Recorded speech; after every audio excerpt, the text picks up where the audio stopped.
ሰላም ጤና ይስጥልኝ ወደ ፈታ ዴሊ ተከታታዮቻችን ከሁሉ አስቀድመን አክብሮታዊ ሰላምታችን ይድረሳችሁ ብለናል። ለሰዓቱ የመራረጥናቸውን መረጃዎች ይዘን ተገኝተናል። አንኳር ጉዳዮችን በማስተዋወቅ እንጀምራለን። የፕሬዝዳንት ትራምፕ አስተዳደር በእነ ዶክተር ደብረጽዮን በሚመራው ህወሓትና የትግራይ መከላከያ ሰራዊት ወይም ቲዲኤፍ በመባል በሚታወቀው የትግራይ ታጠቀ ኃይል ላይ አነጣጥሯል። እነዚህ ኃይሎች ከኤርትራ ጋር ጀምረውታል የተባለው ሚስጥራዊ ግንኙነት አደገኛ የፖለቲካ ጣጣን ጎትቶ አምጥቶባቸዋል። ከዚሁ ጋር በተያያዘም የአሜሪካ አጋውጪዎች ውስጡን እየሰሩ መሆኑ ታውቋል። ኤርትራን በተመለከተ በየትኛውም ፕሬዝዳንታዊ አስተዳደር ተመሳሳይና የማይቀየር አቋም ያላት አሜሪካ አሁን ደግሞ ህወሓትና ቲዲኤፍን ለመቅጣት ጫፍ ላይ መድረሷን የሚያመለክት አንድ መረጃ ወጥቷል። ጥንቅራችን ከዚሁ ጋር በተያያዘ የሚያደርሳችሁ ዕለታዊ መረጃ አለ። ከአሜሪካ ተባረው ፓናማ ላይ የተጣሉ ኢትዮጵያውያን ዕጣ ፈንታ አስጨንቋል። ከአሜሪካ በህገወጥ ስደተኝነት ተይዘው ወደ ፓናማ የተባረሩ ኢትዮጵያውያንና ሌሎችም ዕጣ ፈንታቸው አጣብቂኝ ውስጥ ገብቷል። የትራምፕ አስተዳደር በርካታ ኢትዮጵያውያንና ሌሎች ከእስያና አፍሪካ የመጡ ዜጎችን ወደ ፓናማ አባርሯል። የፓናማ መንግስት የ60 ቀን ቆይታ ብቻ የፈቀደ ሲሆን ይህ ሲጠናቀቅ የኢትዮጵያ ስደተኞች ዕጣ ምን ሊሆን እንደሚችል አልታወቀም። ጉዳዩን የምንመለከት ይሆናል። ኢንተርናሽናል ሚዲያ ሰፖርት የተሰኘው ዓለም አቀፍ ተቋም በኢትዮጵያ የጋዜጠኞች መብት ጥሰት አሳሳቢ ደረጃ ላይ ነው ሲል ወቀሳ አቅርቧል። ዓለም አቀፍ ተቋሙ ባለፈው ዓመት ብቻ ከ40 በላይ ጋዜጠኞች ታስረዋል ብለዋል። አጠር ያለ መረጃ እናደርሳለን። በስኮትላንድ ለተገደለ ኤርትራዊ ታዳጊ ስርዓተ ቀብር በአዲስ አበባ ሊፈጸም መሆኑ ተሰምቷል። ዝርዝር መረጃውን ከጥንቅራችን ይሰማሉ። አጠር ባሉ ዘገባዎች በኢትዮጵያ የእስራኤል አምባሳደር ሀገሪቷ በሰላማዊና ዲፕሎማቲክ መንገድ የባህር በር ማግኘት ጥያቄዋ ተቀባይነት ያለው ነው ሲሉ መናገራቸውን፣ በተባበሩት መንግስታት ስም የተመዘገበ ቻርተር አውሮፕላን ወደ ሶማሊያ ግዛት ባይዶዋ እየተጓዘ ባለበት ችግር ስለገጠመው መቃዲሾ አደን አዲ ዓለም አቀፍ አውሮፕላን ማረፊያ ለማረፍ መገደዱን በጥንቅራችን አክለን ይዘናል። እስከ ፍጻሜው አብራችሁን ቆዩ።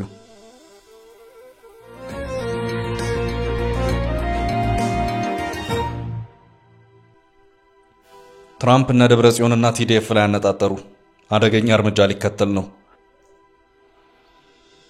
የፕሬዝዳንት ዶናልድ ትራምፕ አስተዳደር በህወሓት አመራሮችና የትግራይ መከላከያ ሰራዊት ወይም ቲዲኤፍ በመባል በሚታወቀው የታጠቀ ኃይል ላይ ማዕቀብ ለመጣል ጉዳዩን እያጤኑ መሆኑ ታወቀ።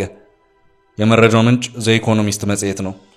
ዘ ኢኮኖሚስት መጽሔት አንድ ስማቸው ያልተጠቀሰ የአሜሪካ ከፍተኛ ባለስልጣንን ጠቅሶ ባሰራጨው በዚሁ ዘገባው የትራምፕ አስተዳደር የማዕቀብ ኢላማውን ያነጣጠረው በህወሓት አመራሮችና ቲዲኤፍ በተባለው አካል ላይ ነው። ሁለቱ አካላት በትራምፕ አስተዳደር የክትትል እይታ ውስጥ ገብተዋል። በተለይ ደግሞ ከኤርትራ ጋር ፈጥረዋል የሚባለው ግንኙነት የጀርባ ጣጣን ጎትቶ እያመጣ መሆኑን ከዘገባው ይዘት ለመረዳት ተችሏል።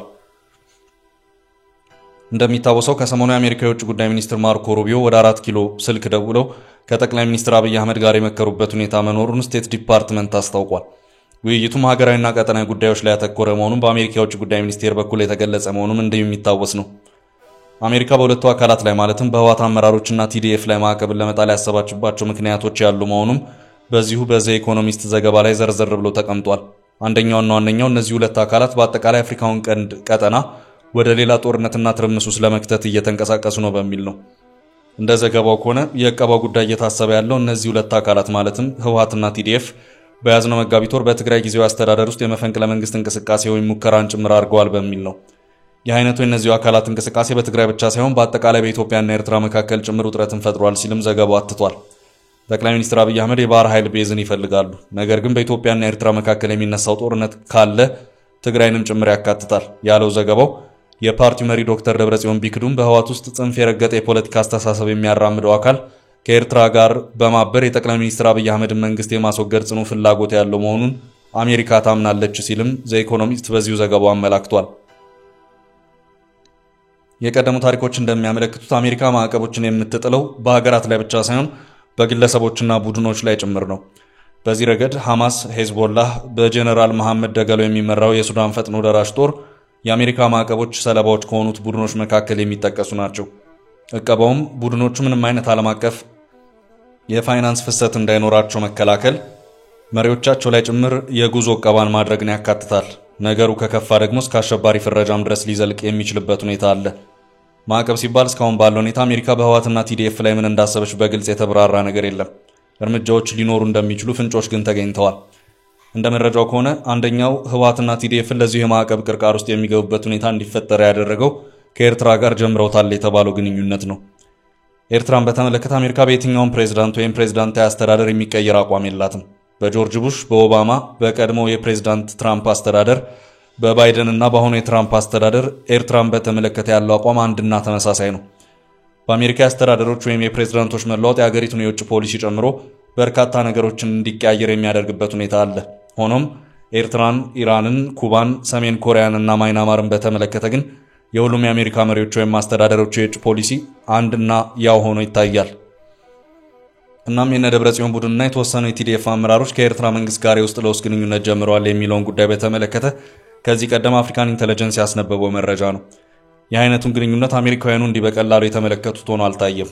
ነገሩን በትኩረትና በጥንቃቄ ከመመልከት ባሻገር ወደ እርምጃ እንገባለን ወደሚለው እንቅስቃሴ ከተታቸው ሆኖም የታየበት ወሳኝ ምክንያት በአሜሪካ ጥቁር መዝገብ ውስጥ ካለችው ኤርትራ ጋር ተጀምረዋል የተባለው ግንኙነት ነው። እስካሁን ባለው ሁኔታ ይህን ግንኙነት በተመለከተ ኤርትራም ሆነች የደብረጽዮን ሰዎችም ደጋግሞ እያስተባበሉ ይገኛሉ። በዚሁ በዘ ኢኮኖሚስት ዘገባ መሰረትም ሌላኛው የአሜሪካ ስጋት የኤርትራ መንግስትና የህወሓት ማበር ቀጠናዊ ትርምስን ይፈጥራል በሚል ነው። ዘገባው ሁለቱ ኃይሎች አብሮ በጠቅላይ ሚኒስትር አብይ አህመድ ላይ መነሳት ፍላጎት ያላቸው መሆኑን ያመለክታል። እናም በትራምፕ አስተዳደር በኩል ጉዳዩ ሰፋ ወዳለ ቀጠናዊ ትርምስ ጭምር ያመራል የሚል ስጋት ያለ መሆኑ በዘገባው አብራርቷል። ከዚህ ውጪም በአቶ ጌታቸው ላይ የተካሄደው ወከባም ለአሜሪካውያኑ የተመቻቸው ነው አልታየም። አቶ ጌታቸው የህወሓት ሰዎች አሜሪካን ጨምሮ ሌሎች የምዕራብ ሀገራት የሰላና የሰመረ ግንኙነት እንዲኖራቸው በማድረጉ ረገድ የነበራቸው የዲፕሎማሲ ድልድይነት ሚና ቀላል አልነበረም። አሁን እሳቸው በትግራይ የሉም። በእሳቸው ላይ ማዋከብ ተግባርን የፈጸመ መሆኑ የሚነገረው አሁን በአሜሪካውያኑ የክትትል አይን ውስጥ የገባው ቲዲኤፍ የተባለው የታጠቀ ኃይል ነው። የኃይል በየካምፑ የነበረ ሲሆን በትግራይ የተፈጠረውን ውጥረትና ማህተም መነጣጠቅ ተከትሎ ግን የነ ዶክተር ደብረጽዮን መሳሪያ ሆኖ ሲያገለግል ቆይቷል። በፕሪቶሪያው ስምምነት መሰረት ህወሓት ይህን ኃይል ማንቀሳቀስ፣ ማሰልጠንና ማደራጀት አይችልም። በአቶ ጌታቸው ረዳ የሚመራው የህወሓት ቡድን በትላንትናው ዕለት ባወጣው መግለጫም ከዚሁ ኃይል ጋር በተያያዘ ያለው ነገር አለ። መግለጫው የትግራይ ሰራዊት ታጣቂዎች ወደ ማረፊያ ካምፓቸው ተመልሰው የሰላምና የጸጥታ ስራ ሙሉ በሙሉ በህዝባዊ ፖሊስ ይተካ፣ የጊዜያዊ አስተዳደሩ መዋቅር እስከ ቀበሌ ድረስ ህዝብ ነፃ ሆኖ በመረጣቸው አስተዳዳሪዎች ይመራ፣ ተግባሩ በአንድ ወር ውስጥ ይከናወን ይላል። ከሰሞኑ እየወጡ ያሉ መረጃዎችና መግለጫዎች ጋር በተያያዘ እስካሁን ባለው ሁኔታ የነ ዶክተር ደብረጽዮን ቡድን ያለው ምንም ነገር የለም።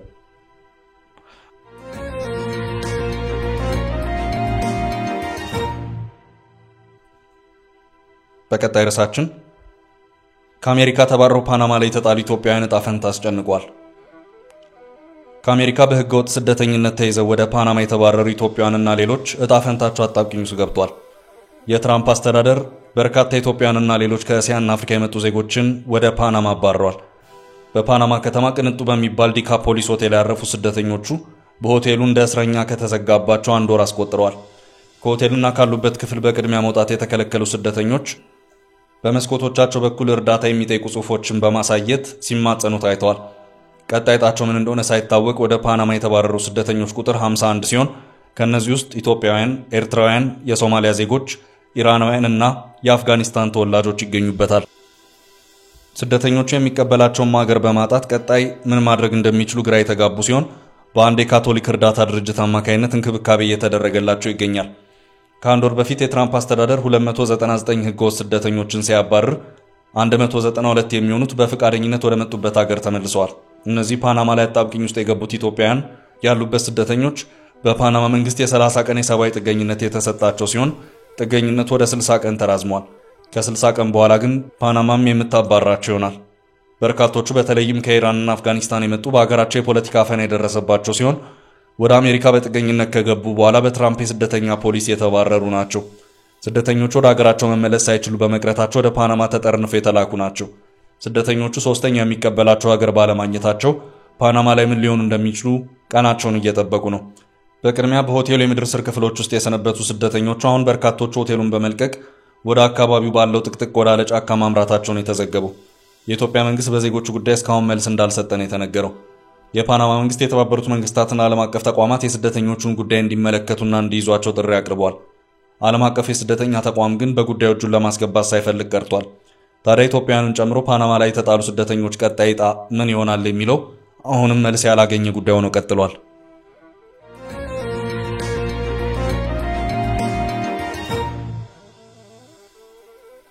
ወደ ቀጣይ ርዕስ አለፍን።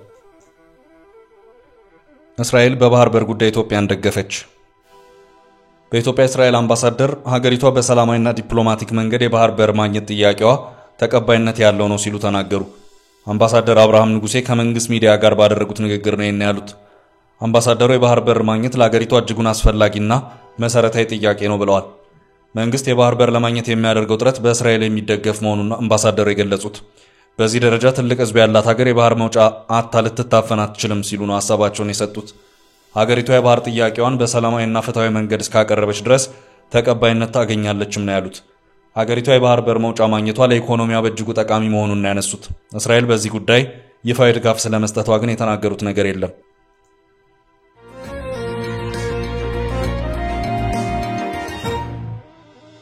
ወደ ቀጣይ ርዕሳችን አለፍ። የታሰሩት ጋዜጠኞች ጉዳይ። ኢንተርናሽናል ሚዲያ ሰፖርት የተሰኘው ዓለም አቀፍ ተቋም በኢትዮጵያ የጋዜጠኞች መብት ጥሰት አሳሳቢ ደረጃ ላይ ነው ሲሉ ወቀሳ አቅርበዋል። ዓለም አቀፍ ተቋሙ ባለፈው ዓመት ብቻ ከ40 በላይ ጋዜጠኞች ታስረዋል ብሏል። ኢንተርናሽናል ሚዲያ ሰፖርት የተሰኘው ዓለም አቀፍ ተቋም በኢትዮጵያ ባለፈው የአውሮፓውያን ዓመት የጋዜጠኞች ደህንነት እጅግ አሳሳቢ ሆኖ መዝለቁን አዲስ በወጣው ሪፖርት ገልጿል። በዓመቱ 43 ጋዜጠኞች እንደታሰሩ ወይም እንደታገቱና ከታገቱት 3ቱ መካከል 2ቱ እስካሁን የደረሱበት እንዳልታወቀ ሪፖርቱ ጠቅሷል። በጋዜጠኞች ላይ በጣም አሳሳቢ ጥሰቶች የተፈጸሙት የግጭት ተጋላጭ በሆኑና በድህረ ግጭት የማገገም ሂደት ላይ ባሉ ክልሎች ውስጥ ነው ተብሏል። መንግስት ጋዜጠኞች መረጃ የማግኘትና የመረጃ ምንጫቸውን በሚስጥር የመያዝ መብታቸው እንዲጠበቅላቸው ሙሉ ፖለቲካዊ ድጋፍ እንዲሰጥ የጠየቀው ተቋሙ ጋዜጠኞችና የመገናኛ ብዙሃን ተቋማት ለፍርድ ቤት የጠበቃ አገልግሎት፣ የገንዘብ ድጋፍና ለሕክምና ወጪዎች የገንዘብ እርዳታ የሚያስገኝ አስቸኳይ ጊዜ ምላሽ መስጫ ስርዓት እንዲቋቋም ጠይቋል። ኢትዮጵያ በአፍሪካ ጋዜጠኞችን በማሰር 3ኛ ደረጃ ላይ መቀመጧን ከ3 ወራት በፊት የተጋራ ሪፖርት መግለጹ ይታወሳል። በሲፒጄ አፍሪካ ፕሮግራም አስተባባሪ ሙቶኪ ሙሞ ስለ ሪፖርቱ በሰጡት ማብራሪያ እንደ ብሩንዲ፣ ኢትዮጵያና ናይጄሪያ ያሉ ሀገራት ለህዝብ ደህንነት የታቀዱ ህጎችን የጋዜጠኝነት ስራን ወንጀል ለማድረግ እየተጠቀሙበት ነው ሲሉ ተናግረዋል። ላብነት በናይጄሪያ 4 ጋዜጠኞች ከመንግስት ሙስና ጋር የተያያዘ ዘገባ ከሰሩ በኋላ በሳይበር ወንጀል ህግ ተከሰው በእስር ቤት እንደሚገኙ ጠቅሰዋል። በአህጉሪቷ በዝርዝር ከተጠቀሱ ህጎች ባለፈ የተርበሰበሱና ስፋት ያላቸው ህጎች ጋዜጠኞችን ለማሰር እየዋሉ እንደሆነ ተነስቷል። ሲፒጄ ጸረ መንግስት ህጎችን በመገናኛ ብዙሃን ላይ በማነጣጠርና በርካታ ጋዜጠኞችን በማሰር በቀዳሚነት ባስቀመጣት ግብጽ በርካታ ጋዜጠኞች እስር ላይ ይገኛሉ። ከፈረንጆቹ 2001 ጀምሮ ለረጅም ጊዜ ጋዜጠኞችን በማሰር ተጠቃሽ የሆነችው ኤርትራ 2ኛ ደረጃ ላይ ትገኛለች። ኢትዮጵያ ከኤርትራ በመከተል 3ኛ ደረጃ ላይ ስትገኝ ኢትዮጵያ ከካሜሩን፣ ሩዋንዳና ቱኒዚያ ጋር በመሆን በተራዘመ የፍርድ ሂደት ጋዜጠኞችን የሚያስሩ ሀገራት ናቸው ተብሏል።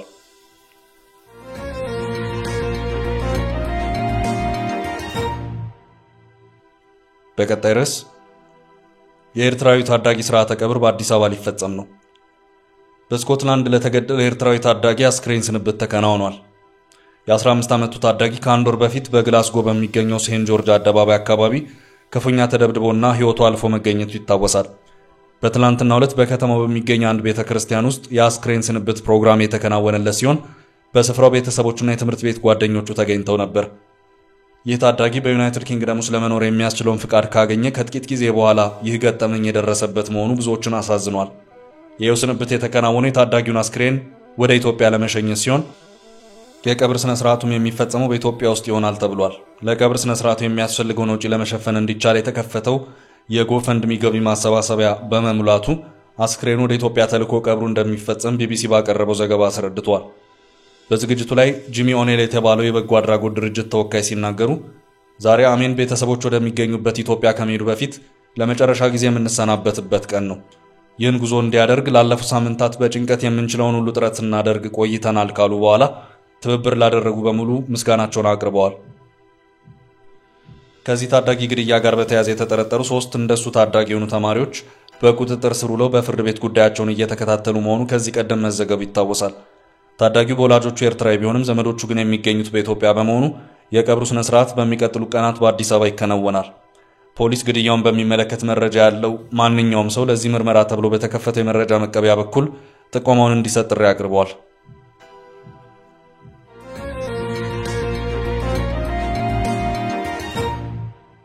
በመጨረሻም የተባበሩት መንግስታት አውሮፕላን በሶማሊያ አደጋ ገጠመው። በተባበሩት መንግስታት ስም የተመዘገበ የቻርተር አውሮፕላን ወደ ሶማሊያ ግዛት ባይዶዋ እየተጓዘ ባለበት ችግር ስለገጠመው በሞቃዲሾ አደን አዲ ዓለም አቀፍ አውሮፕላን ማረፊያ ለማረፍ ተገደዋል። የአውሮፕላኑ የፊት ማረፊያ ጎማዎች ላይ ችግር በማጋጠሙ ነው በድንገት እንዲያርፍ የተደረገው። የሶማሊያ አቪዬሽን ባለስልጣናት እንደገለጹት አውሮፕላኑ ካረፈ በኋላ አነስተኛ እሳት መፈጠሩን ተከትሎ አደጋውን በቁጥጥር ስር ማድረግ ተችሏል። በውስጡ የነበሩ ተሳፋሪዎች መካከል የተጎዳ አለመኖሩን አክለዋል። በአውሮፕላኑ ውስጥ 22 ሰዎች እንደነበሩ ነው የተነገረው። አደጋው ትላንት በአካባቢው ሰዓት አቆጣጠር 2 ሰዓት ላይ ተፈጠረ ነበር። የሶማሊያ ሲቪል አቪዬሽን ባለስልጣን አህመድ ሙአሊም ሐሰን አውሮፕላኑ የፊት እግሩ ላይ ቴክኒካል እክል ገጥሞ ነበር ብለዋል። የአደጋ ሰራተኞች አስቀድመው ስፍራውን በማስለቀቅ ካረፈው አውሮፕላን ውስጥ የነበሩ ሰዎችን በፍጥነት ማስወጣት መቻላቸውን ነው የተናገሩት። ይሄ የተባበሩት መንግስታት አውሮፕላን በግል አየር መንገድ የሚበር ነበር ተብሏል። አውሮፕላኑ የተባበሩት መንግስታት ሰዎችን ወደ ባይዶዋ ሊወስድ ባለበት ነው ወደ ሞቃዲሾ እንዲያርፍ የተደረገው። በሶማሊያ ከቅርብ ጊዜ ወዲህ የአውሮፕላን አደጋዎች ተደጋግመዋል። ባለፈው ሳምንት ንብረትነቱ የኬንያ የሆነው አነስተኛ አውሮፕላን ተከስክሶ 5 ሰዎች መሞታቸው ይታወሳል። በቀጠናው ዘመን የጠገቡና ያረጁ አውሮፕላኖች በብዛት መኖር እንደ አደጋ ስጋት እየታየም ይገኛል። ለዛሬ ያዝንላችሁ ርዕሰ ጉዳዮች እዚህ ላይ ቋጨን። ላይክ፣ ሼር እና ኮሜንት በማድረግ ለቻናላችን ድጋፋችሁን መግለጽ እንዳትዘነጉ እያልን ከሌሎች መረጃዎች ጋር ደግመን እስክንገናኝ ቸር ያሰማን ስንል ተሰናበትን።